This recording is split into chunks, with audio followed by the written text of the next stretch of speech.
Welcome back, everybody. 20 minutes before 8 on this Tuesday morning. It's awesome to have you with us. Thanks so much for tuning into Morning Live. So the 6th Parliament of the Republic of South Africa will have its first sitting of both houses tomorrow and Thursday.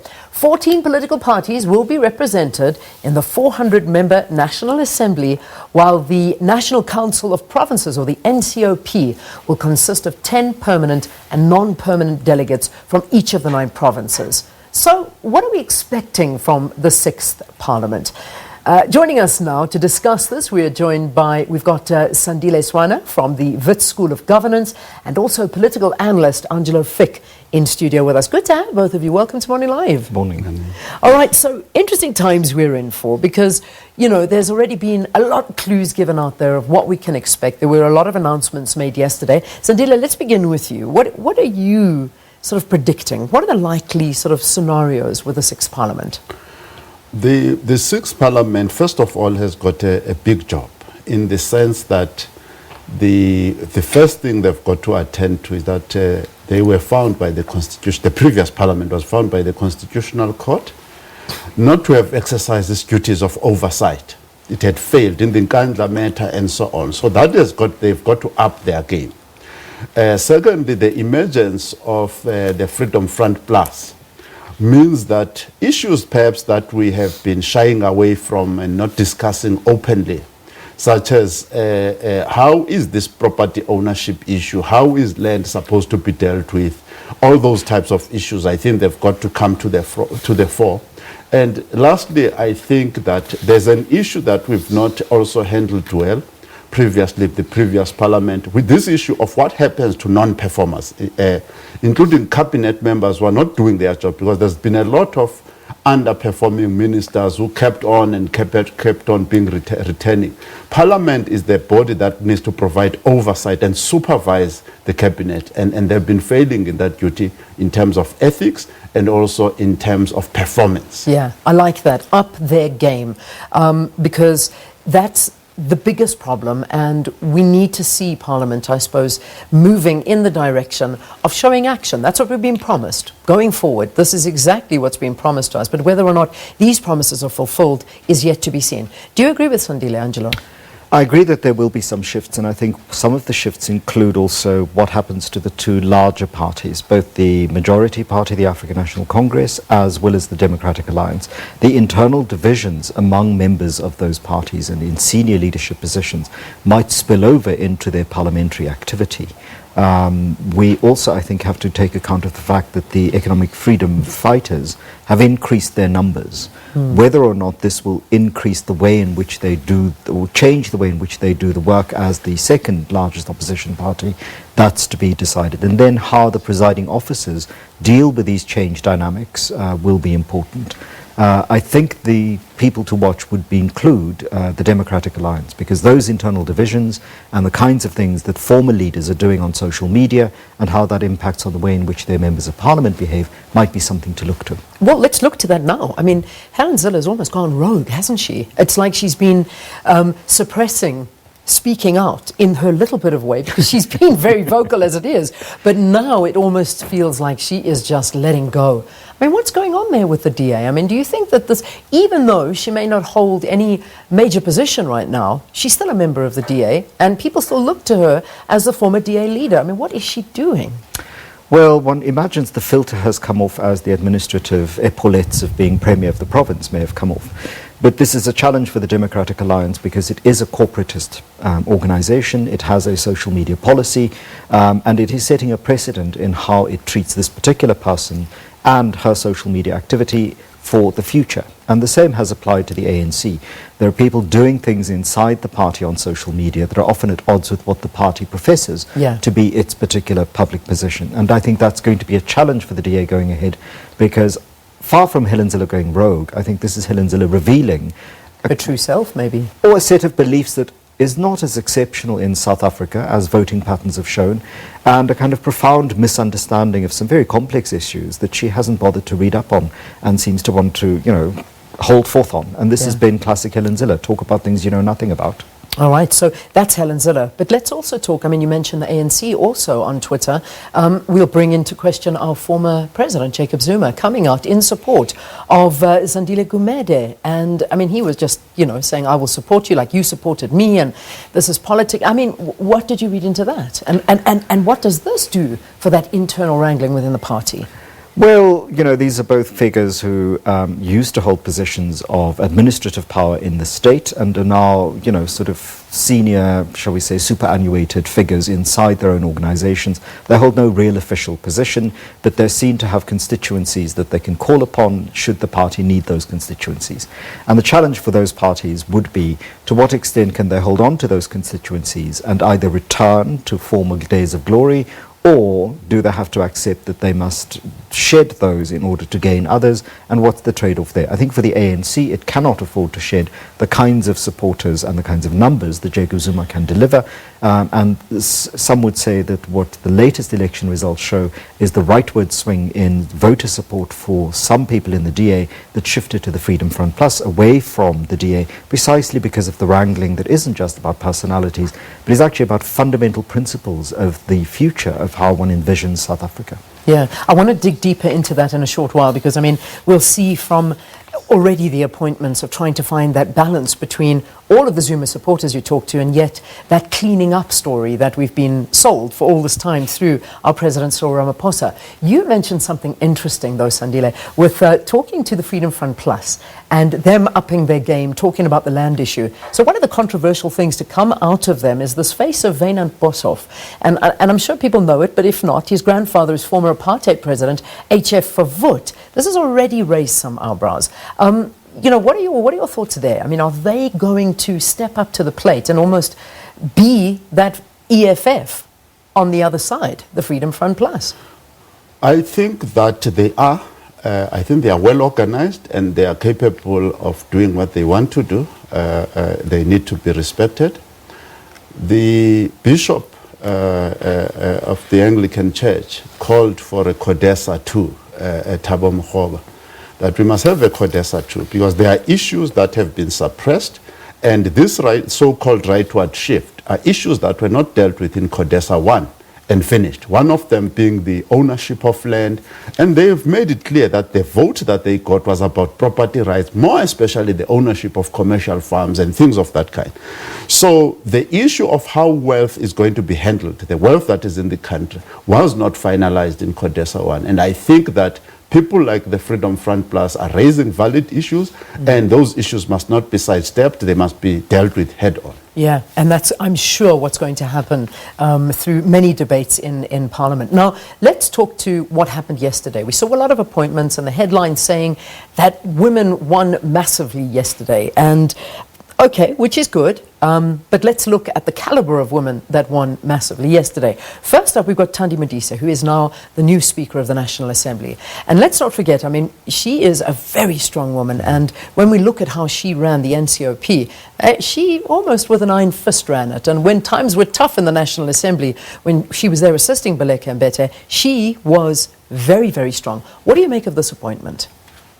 My sense is that this is a direct response partly to the increased numbers of the economic freedom fighters and the EFF's approach to who they will deploy to Parliament may shift the dynamics back in the direction where we were in 2014, where they were disruptive in both positive and negative ways, but where they also became sort of figures who tested the rules and the application of the rules and the fairness of the rules. And I think Thandi Modise's big challenge will be to be seen to be impartial and to be accepted to be impartial.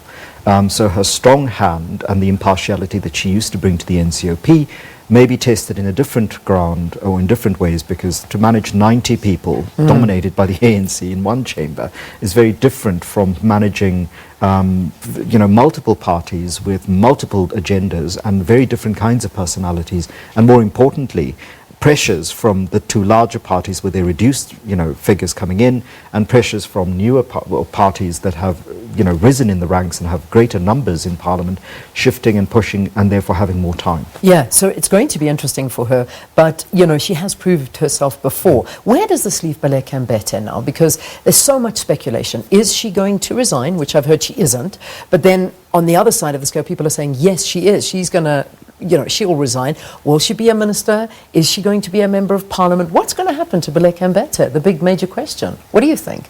Sandile? I think if we, obviously all of us don't have information. But no, it's all guessing right now. We're just guessing. But I think Baleka Mbete will be given something substantial, even in the cabinet, given what we see already, the appointments that are coming through. I don't think there's anybody as such. We're not seeing big people being thrown under the bus or anything like that. Yeah. And I think there's something that we need that I had to look at closely. That when there were objections to this list in the first place, the list we're discussing now, but when you look towards the end of the elections, people like Mavuso Msimang, for instance, Mavuso Msimang, started to say, look, the list can go in as it is, but except that you must not give these people positions higher than parliament, which means this list, although the veterans started saying people must remove themselves from the list, at the end of the day, we started to find that they're saying the list must go in, just don't give these people big positions.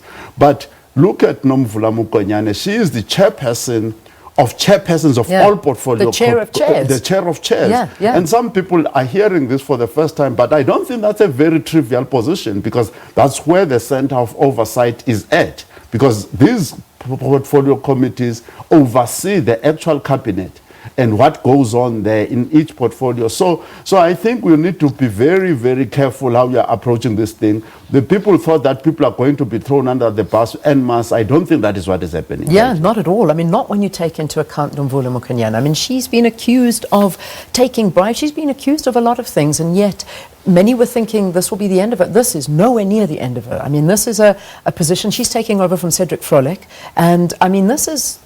People don't necessarily, they don't know this position. But as you say, this is an important position that she's been handed. What do you make of this? I mean, that's that balancing act you were talking about, where you've still got to appease people within the party, and yet you still have to make true on the promises that you've been making, that you will rid us of corruption. And yet, Nomvula Mokonyane's name is here.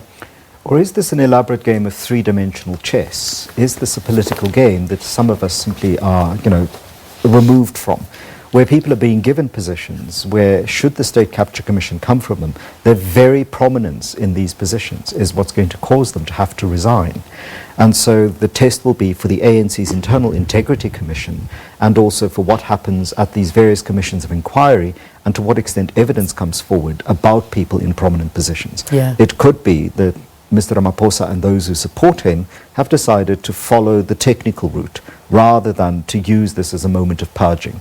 And that, I think, is a test that can only be, proven or disproven over the next couple of months. It is therefore the test of the state institutions, with a new National Director of Public Prosecutions, with newly armed state institutions, how long people can survive in positions and whether the party will protect them should they become implicated and accused. Yeah, that's going to be an interesting one. I like that angle of looking at it as well. All right, so the other appointments that we saw taking place, Phemi Mojadina as the chief whip. Jackson Mthembu has been, I suppose, tipped to take over a lot of portfolios, and the one that keeps on coming up is communications. So although we had the now communications minister in studio with us last week, and she was almost adamant that she would be coming back into the position. So that should be an interesting one to watch as well. But Phemi Mojadina, what do you make of that? Very staunch Zuma supporter as well. Yes, I think that that is where we are. Again, these are things, when I looked at some of the people from the Eastern Cape on social media, they seem to be quite surprised that she's been put into this position. Yeah. But again, it goes back to this issue of how Cyril Ramaphosa and his team are playing the game. Because this is a balancing game. They are balancing, they call it a balance of forces. So that is where we are today. And another thing that we've got to pay attention to here, the principle that people, until the judges pronounce on a person, I think that's what we're going to see. So the people who are implicated, who are accused, I don't think that's where the game is at. The people like Mbalula, for instance, there was a public protector report that came out, but it looks like his star is still rising. So until a person is convicted, so it's going to be a very slow and tedious process. It's not going to take us months. It's going to take us a few years to get there.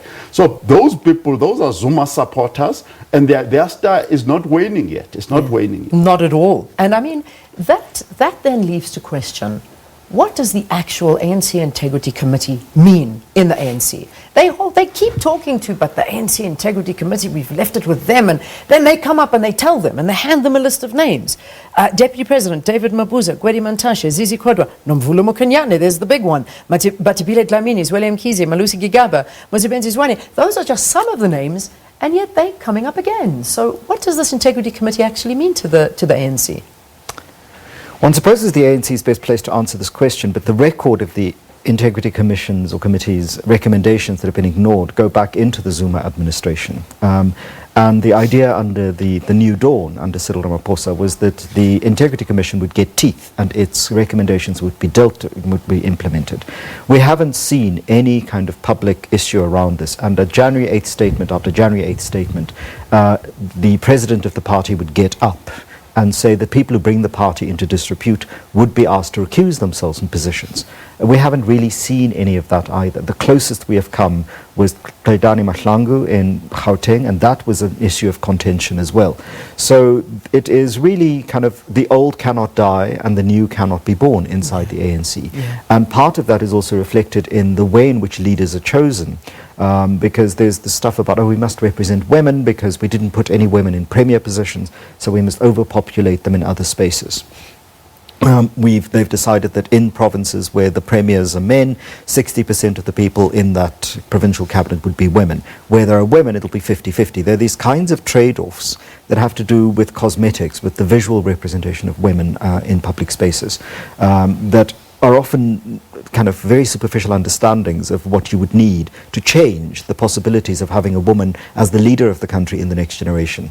And then lastly, I think it has to do with the issue of youth. So a lot of the young people who are in these positions of cabinet have also been public supporters of Jacob Zuma. During the worst of the Nkandla scandal, would sit there and there would be a giant tub of HTH in shot while somebody would tell you this is a fire pool, it is not a swimming pool. There is no way you would use, a swimming pool cleaner in a fire pool.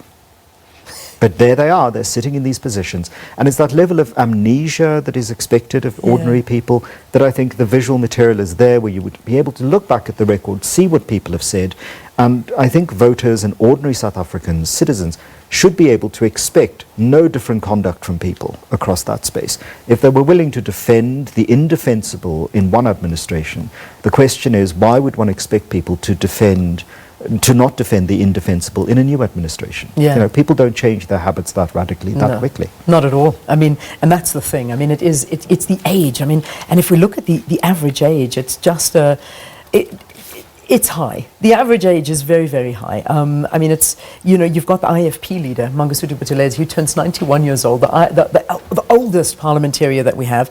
And then, of course, there's a 23-year-old who's going to be the youngest MP from the DA, Sibongiseni Ngobo. So, you look at this, and then you get somebody like Amos Masondo, who's been brought back in, and Amos Masondo goes back years. So there is just such a divide that's happening, but it seems exactly what you're saying. It's kind of that if you've been loyal to the movement, you're in. But if you haven't, then you're out. But it's the age thing that we need to address quite importantly. I mean, what do you make of the age within the ANC? The age thing has got certain dimensions you've got to consider. When we talk about age, in some of the countries like Canada, France, the age was also coming with a paradigm shift in the nation where the dominant philosophies are changing and the age was going down. The likes of Bill Clinton came in at a young age, the Obamas, they were imaginative. The problem with this age thing that we have here in South Africa is that people can be young in age but old in thinking. Whereby they subscribe to the same paradigms that you must go to parliament without a conscience. Those things have been told. Parliamentarians have been told that you don't need a conscience in parliament. So that issue needs to die as well. So the other thing that is a problem, a center to this, which we don't discuss, is that a lot of the people who are accused of corruption, that corruption was actually about party fundraising. A lot of the money that was stolen, if proper audit trails were to be followed, that money would end up in some a political party funding mechanism of one kind or the other. So the political party knows that that money that this person is accused of stealing actually came to us. So what do we do with this person? The public says there was corruption, this person did that and the other. So people have money that they give to the ANC, they've got money that they also use for private purposes. So it's a mixture of things that is there. And this is why this problem becomes so intractable. That is why in one of your shows here, I said these big parties need to agree about this issue of political funding and the politics of the stomach. Indeed. Just very, very quickly, I want to talk deputy president position because that's the one that everybody's guessing about. David Mabuza, where is he going? Do you think he'll be back in that position? What is your speculation on the deputy president of the country? I think it's almost impossible to imagine that the ANC would not deploy its deputy president in the deputy presidency of the country. It would be a departure from the pattern it's followed before, and it would have to, account through the NEC to the very substantial support that Mr. Mabuza has inside the party at branch level for why it decided to not deploy him there. And it's also, I think, important to keep your friends close, keep your enemies even closer. For Mr. Ramaphosa's people perhaps to think not of Mr. Mabuza as an enemy, but as somebody that has to be kept within a certain kind of check, because the ANC always says it's a broad church. Here the test will be, can all those people sing from more or less the same hymn sheet, or are some people rioting down the aisle while others are trying to play the organ? These are the kind of mixed metaphors that happen inside the ANC structures. My sense is that there will have to be an accommodation of him, because it would set a precedent that I don't think people are happy with. Same answer for Ace Magashule? Yes, until he is removed from his position as Secretary General by the NEC, it's hard to imagine that they can just ignore him. Yeah. But this is somebody who was elected to that position by conference, and so you can't, poo-poo the, actions of conferences and branches simply because you don't like their outcomes. Indeed. All right, gentlemen, what a pleasure. It's been great speaking to you. Thanks so much for giving us a glimpse into what we can expect from the 6th Parliament. It's going to be very interesting, and the day's already proving to be interesting. We've got the inauguration that'll be taking place of our president on Saturday, and then, of course, the ministers should be announced thereafter. Well, it's 8 o'clock here on the program. Sandile Swana from the Wits School of Governance and political analyst Angelo Fick. Thanks again. Let's get you the news from Sakina.